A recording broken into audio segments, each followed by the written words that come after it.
Have you ever heard of a house so haunted that it didn't just whisper in the dark, it tried to take someone's baby? Tonight, I'm going to tell you the terrifying true story of the house on Willow Lane. From ghostly cries of a newborn to a burned woman who appeared at the top of the stairs, this isn't just another haunted house tale. This is the kind of story that stays with you long after the video ends. So stay with me till the very end, because what happened inside that house will leave you speechless.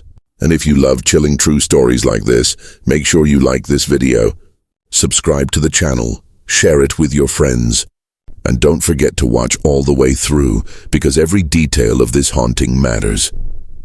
They say every town has a house no one wants to live in. In our town, that house stood at the far end of Willow Lane. Its paint had long since peeled away, the shutters hung loose, and weeds choked the front yard like nature itself wanted to swallow the place whole. Kids dared each other to run up to the porch at night, but no one ever lasted more than a few seconds. The bravest would sprint back, gasping, swearing they had heard whispers or seen curtains shift when the house had been empty for decades. But here's the thing. This story isn't just about an abandoned house. It's about what happened inside when someone finally decided to live there. In the summer of 1997, a young couple named Daniel and Marissa moved into the house. They weren't thrill seekers or ghost hunters. They were simply desperate. Daniel had lost his job, and Marissa was pregnant with their first child. The rent was impossibly cheap, almost suspiciously so, but when they asked why, the landlord only shrugged and said, "It's an old house." Most people don't stay long. From the very first day, the air inside felt wrong. Marissa described it as heavy, like the oxygen had been drained out of the rooms. The walls seemed to hold on to shadows even in daylight, and at night the creaks and groans were so loud that Daniel joked the house was breathing. But beneath the laughter was unease. Neighbors kept their distance. When Marissa introduced herself to the woman across the street, she smiled politely, but quickly shut the door. An older man muttered as he passed, "Should have stayed away from that place." No one offered to explain, and that silence was worse than any warning. The first real sign came a week later. Marissa woke in the middle of the night to the sound of a baby crying. At first, she thought it was a neighbor until she remembered there were no babies nearby. She nudged Daniel awake, but by then the sound had faded into the floorboards. Daniel dismissed it as nerves, but 2 nights later, it returned. This time he heard it too. It was distant, muffled, but unmistakable, a baby's wail echoing from the empty upstairs nursery. When Daniel climbed the stairs, flashlight trembling in his hand, the room was cold, ice cold, and the crying stopped the instant he opened the door. He told himself it was the pipes, the wind, maybe even the neighbor's television. But deep down, he felt the same thing Marissa did. Something was inside that house with them.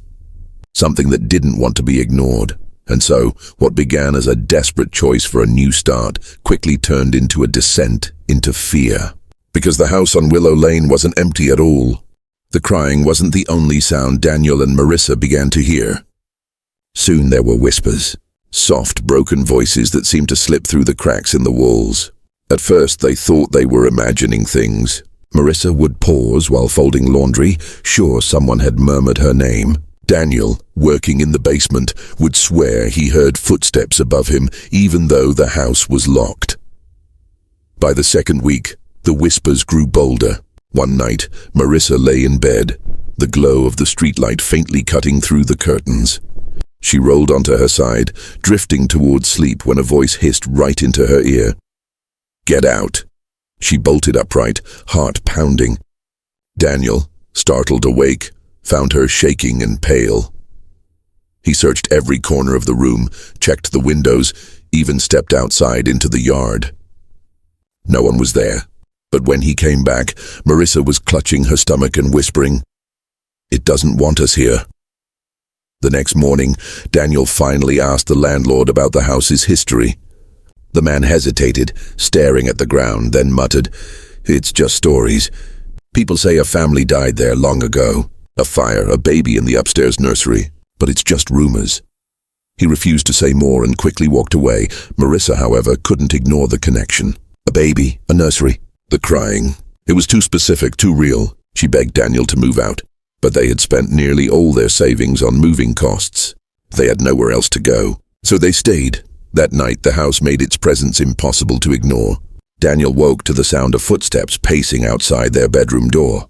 He grabbed a baseball bat and swung the door open, only to find the hallway empty. But the floorboards creaked as if someone had just moved past him. He followed the sound toward the stairs, bat raised, until he heard the nursery door slam shut on its own. The force of it rattled the entire upstairs hallway. Daniel's courage drained in an instant. He backed away, dragging Marissa into the bedroom, and they locked the door. But locking a door meant nothing in that house. Around 3 in the morning, Marissa woke again, this time to the sound of lullabies. A woman's voice, gentle yet warped, humming a tune that felt centuries old. Daniel heard it too, muffled through the walls, seeping from the nursery. And then, clear as day, they both heard a baby giggle. Marissa burst into tears. She wasn't crying from fear alone. She was 7 months pregnant, and the sound of that ghostly baby struck her to the core. She held her belly, whispering prayers, while Daniel sat frozen, staring at the nursery door through the crack in their bedroom. The house wasn't just haunted. It was alive, and it seemed to know them.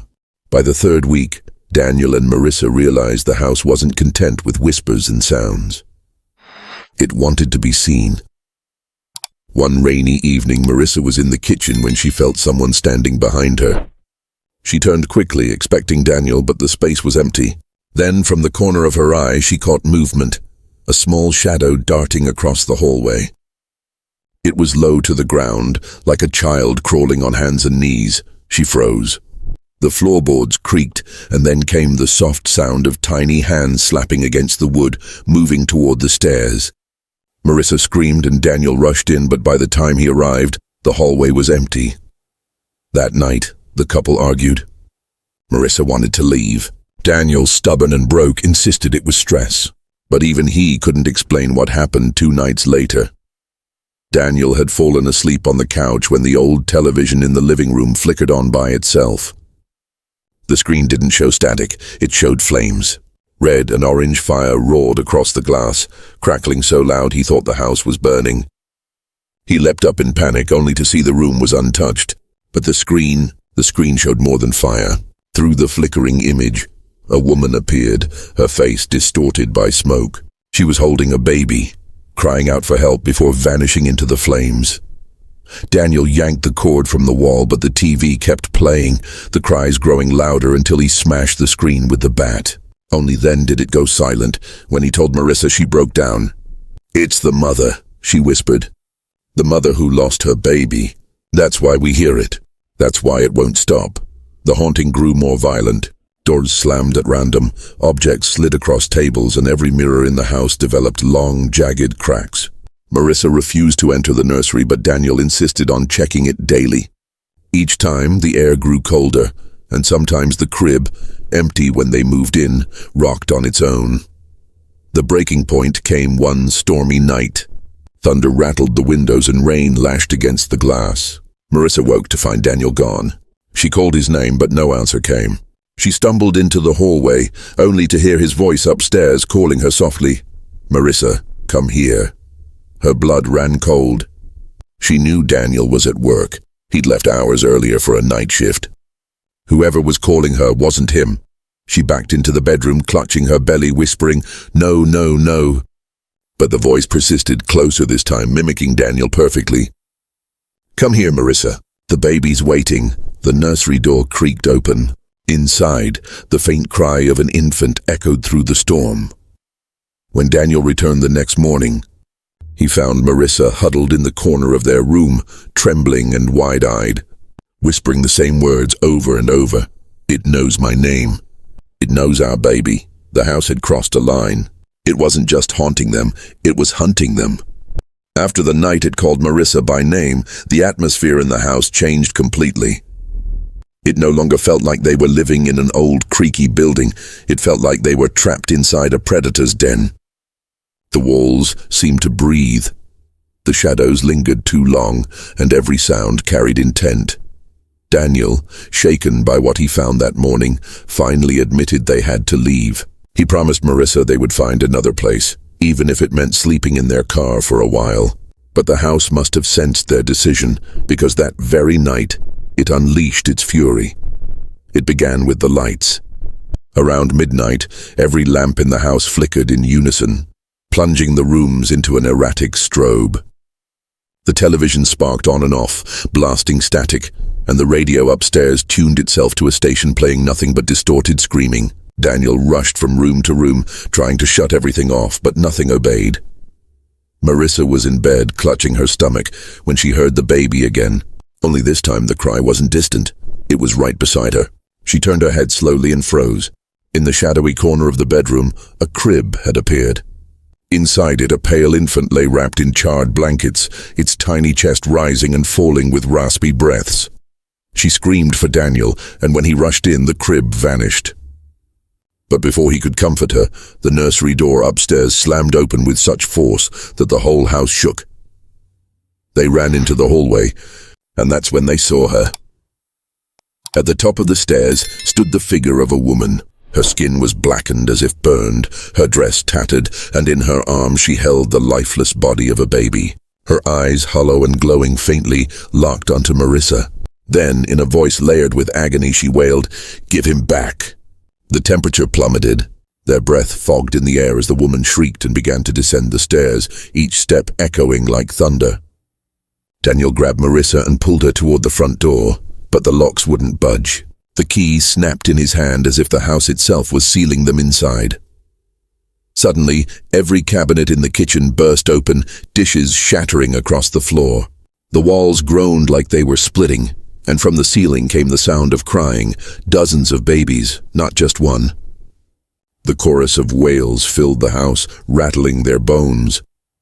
Marissa collapsed to her knees, sobbing and holding her stomach, while Daniel pounded on the door until his fists bled. Behind them, the burned woman shrieked again, closer now, the baby in her arms twitching unnaturally, and then silence. Everything stopped. The house fell into a suffocating stillness. When Daniel turned, the woman was gone. The hallway was empty, but scratched deep into the wooden floor where she had stood were 3 words, "Not your child." Daniel and Marissa didn't sleep that night. They sat together on the couch, lights on, waiting for morning, but deep down they both knew it wasn't over. The house wasn't letting them go without a fight. By the time the sun rose, Daniel and Marissa looked like ghosts themselves, pale, sleepless, and broken. They had made up their minds. They couldn't spend one more night inside the house on Willow Lane. But leaving was not going to be simple. Daniel packed whatever he could into the car, while Marissa sat on the porch, her hands trembling over her swollen belly. The air outside felt lighter, almost hopeful, but the house behind them loomed like it was watching. Just as Daniel slammed the trunk shut, every window rattled violently, and from inside came a deafening crash. The front door swung open on its own, a cold wind spilled out, carrying with it the unmistakable sound of a baby crying. Only this time it wasn't faint, it was loud, desperate, like a real child wailing for its mother. Against her will, Marissa stood up and began walking toward the doorway. Daniel shouted her name and grabbed her arm, but she fought him, tears streaming down her face. "It's our baby," she screamed. "It's inside." Daniel held her tightly, his mind racing. He realized the truth in that moment. The spirit wasn't just haunting them, it was trying to take their child. That was what "not your child" meant.